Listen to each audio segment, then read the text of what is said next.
Nagkalay nga klase sa armas di fuego ug ang kagamitan sa paghimo nini ang gi-turnover ngadto sa kapulisan. Ang mao mga armas ug ubang mga kagamitan formal nga gi-turnover sa barangay officials sa bukirang barangay sa Kisol, Dakbayan sa Danao. Giingong giabandonar na lang ang mao mga armas nga hinimo lang sa maong lugar.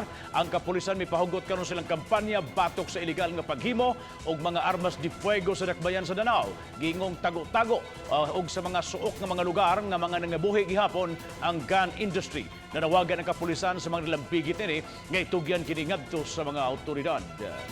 Nay nag-report sa ilaha nga ilahang kabarangay lang usab nga there were like abandoned na mga ingon ani paraphernalias para buhat og mga illegal pag manufacture og mga firearms. So that's when ilang giadto din ilahan nang gikuha na lang dito din gisurrender nila sa atong kapulisan diya sa Danao City Police Station.